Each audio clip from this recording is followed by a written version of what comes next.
Hi అండి. Welcome to my channel. నేను మీ కృష్ణవేణి. ఈరోజు వచ్చేసి మనము పూజ ప్రతిఫలం ఆశించి పూజ చేయాలా? ప్రతిఫలం ఆశించకుండా మనం పూజ చేసుకోవాలా? అననేది ప్రతిఫలం ఆశించి మనం పూజ చేసుకుంటే అది మనం దేవుడి మీద నమ్మకంతో కాదండి. అది మనము ఒక స్వార్థంతో దేవుడిని ప్రార్థిస్తున్నట్టు. అంటే నేను మీకు పూజ చేస్తున్నాను. నాకు ప్రతిఫలం ఇయ్యండి అని మనం అడగడము. అలా కాకుండా ఆ భగవంతుడు మనకి ఎట్లా ఇవ్వాలని అనుకుంటున్నారో అది ఆయనకు ముందే తెలిసుంటుంది. మనము నిమిత్త మాత్రులమే. మనం చేసే పనిలో ఎప్పుడే గాని స్వార్థం లేకుండా మనం ఏ పని చేసినా ఆ భగవంతుడు మనకి దాని ప్రతిఫలం ఇస్తాడు. కానీ ప్రతి ఒక్క పూజ మనం అనుకున్నది అన్న ఆహ్, మాత్రం ఎప్పుడూ ఉండదండి.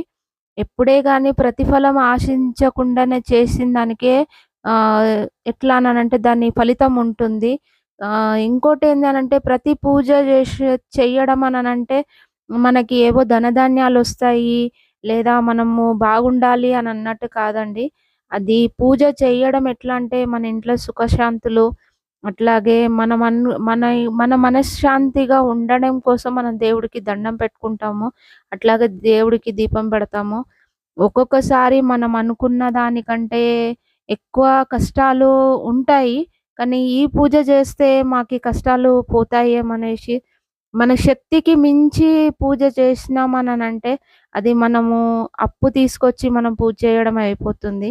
దానికంటే మనం ఒక 2 దీపాలు పెట్టేసి, ఒక బెల్లం ముక్క పెట్టి, ఆ దేవుడికి దండం పెట్టేసుకొని, స్వామి నా దగ్గర ఇంతే ఉంది. నాకు ఇంతలోనే మిమ్మల్ని నేను ఆహ్వానిస్తున్నాను అననేసి చెప్పుకోవడము, అది బావుంటుంది అని అనుకుంటాను. ప్రతి పూజ, వ్రతము పక్క వాళ్ళని చూసి మనం చేయడం కాదండి.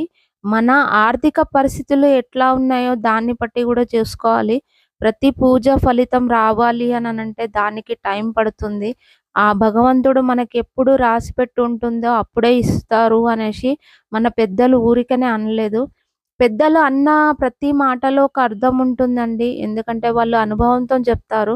కానీ పూజ గూడా అంతే. మన శక్తికి మించి మనము ఇంట్లో ఉన్న దానికంటే, మన ఆర్థిక పరిస్థితులను అర్థం చేసుకోకుండా, మన శక్తికి మించి మనం పూజలు, వ్రతాలు చెయ్యాలి అనంటే, దానికి కావాల్సిన సామాగ్రి కొనాలనంటే గూడా దానికి శానా ఖర్చయితుంది. ఒక పూజ గాని, ఒక వ్రతం గాని చెయ్యాలి అనంటే ఆహ్, వందలల్లో కాదండి వేలల్లో ఖర్చయితుంది. అలాంటి పూజల కంటే ఒక దండం పెట్టేసుకొని స్వామివారిని మనస్ఫూర్తిగా ప్రార్థన చేయడమే.